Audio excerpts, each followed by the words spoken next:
Australia took one big strategic step this morning, one we could not have taken without our strongest allies. For Boris Johnson and Joe Biden, it signals a strong pivot to the Asia-Pacific, a pivot its predecessors did not manage. Joining me live now is Peter Jennings. He's the Executive Director of the Australian Strategic Policy Institute. Peter, good to see you. First of all, we've got to talk China. What message does it send to Beijing? The key message is that everything Beijing has done in the last half decade has been counterproductive to its longer-term interests. Laura, the only reason this is happening is because the democracies feel they have to push back against a more assertive China. The China which militarized the South China Sea, the China which took over in Hong Kong when it didn't need to, breaking a treaty with the UK, the China which is daily threatening Taiwan and Japan, and the China which has been economically coercing Australia. The only reason we now have this awkwardly named thing called AUKUS is because China has forced the consequential democracies of the world to push back against this type of authoritarian behaviour. Yeah, its awkward name aside, Australia would have had to have made a calculation about today's announcement. Much easier to do with the backing of the UK and the US, but this will provoke China, and Australia might see our economic ties even more strained with China, wouldn't we? I think our government has come to the conclusion that the economic relationship with China is going to be in deep trouble for years to come. Again, driven by China, its bans on various Australian exports, really the only thing remaining being iron ore, and even that looks like it's on a sort of a 5-year time frame to no longer be the massive export to China that it used to be. And as the economic relationship gets worse, the strategic problems presented by China get harder and harder to deal with. And I think that is what's forced Australia into rethinking its submarine plans, which were frankly just too far away into the future to deliver real capability, and to do what we could to re-energise American engagement and to make use of this new British interest in the Indo-Pacific. So it's about getting our friends around us, strengthening our defence capabilities, and accepting the inevitable now, which is that our relationship with China is on a downward path and will remain that way regardless of what we might have announced today. So what is the significance of these nuclear-powered subs? Were the French subs just for show, or the nuclear subs ones that can do more damage to China if need be? Well, the nuclear submarines are a much more powerful capability. The Virginia-class submarines, which I suspect is what we're looking to now acquire from the United States, don't need to be refuelled for 33 years. They can deploy over immense distances. And that's the one thing Australia needs because of its geography. You know, the irony with the French deal was that we selected a design based on a nuclear ship. We then spent hundreds of millions of dollars converting a nuclear boat into a conventionally powered boat, which would make it less effective and less relevant from the point of view of Australia's defence interests. And now we're saying to the French, oh, sorry, guys, we actually want nuclear boats after all. But the truth of the matter is that nuclear propulsion gives us the range, gives us the stealthy capability to put our forces where we need to put them. And it gives us the backing of the technology base that only the United States can offer.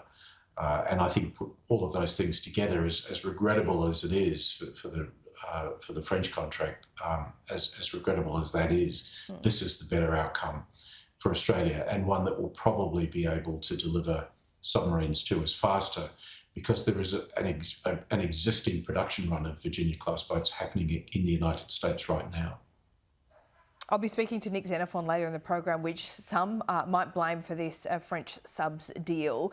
The Prime Minister, in the announcement, we're going to get a media conference later today, was at pains to point out that there will still be a local manufacturing capability in South Australia. What might that look like? Because Boris Johnson seems to be suggesting that we'd be getting manufacturing from the UK, we'd be getting the technology from the US. So does this mean component manufacturing in South Australia? Well, Laura, I hope what our government does is not tie itself into the same fixation around domestic build as previous Australian governments have done, and put the industry priority ahead of the real need, which is to have actual military capabilities here that we can use as quickly as possible. So I really don't know what is the most sensible thing to do from an industrial point of view. But a useful model to think about here is the Joint Strike Fighter. Australia has been making components for the Joint Strike Fighter, not just for our aircraft, but for every Joint Strike Fighter in service around the world. And maybe we can put ourselves into a situation where we're doing a similar thing for submarines in use in the United States, so we have a component element. If we want to get submarines any time sooner than the late 2030s, the smart way to do that would be to rely on American production, a production line that's operating right now, and to get slotted into that system as soon as we possibly could, perhaps contributing components to it that get made from a high-tech base here in Australia. But, whatever the solution is, Laura, ultimately this is not a story about jobs in Adelaide. It's a story about the security of the country, and we have to put that first, given the strategic circumstances that we're looking at. Okay, so let's talk about the Port of Darwin, a 99-year lease signed with a Chinese-owned company, which obviously has state ties. What do you think the future of that is? And there's always focus on the Port of Darwin, where there are similar, lease structures in Newcastle and Melbourne as well. What do you think happens there?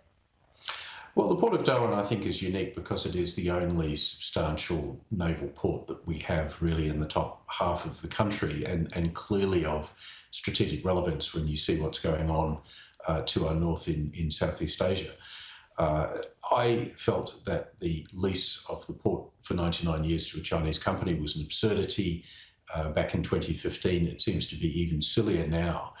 And if we're looking to a situation where we're going to have a significant build-up of our Navy, and we're going to see more of the British and the American navies here, which I think is actually going to happen as well, that cannot be allowed to happen in circumstances where our most important northern port is under the control of a Chinese company. So that has to go. It simply has to go. In terms of Newcastle and Melbourne, I think over time there's another question here that government has to deal with about the past decisions to sell or lease important parts of Australian critical infrastructure to Chinese companies. That just doesn't work when we have a China which has fundamentally become hostile to Australia's strategic interests. So sooner or later those deals will have to be unpicked. But I don't think Newcastle or Melbourne is as critical from a defence perspective as the Darwin port for obvious geographical reasons. It simply has to go, you say, that lease. I mean, I'm no expert, you are the expert, but on a logical sense and thinking about this laterally, it would be very strange to have this lease still with a Chinese company, and would you also be having alongside that our nuclear submarine station there? Is that how it would work?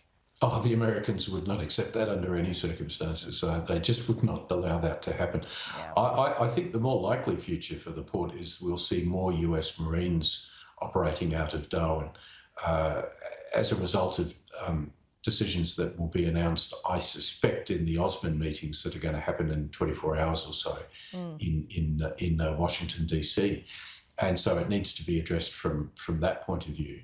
But no, the Americans, they get a bit thingy about their high tech being right up next to Chinese-owned resources, and I think it's just about time we recognise that should not simply be an American concern, but also an Australian one. Indeed, thingy being a technical term, of course. Technical term. Peter Jennings, very clear. Thanks so much for explaining it all to us this morning. We really appreciate it. We'll see you soon. Thanks, Laura.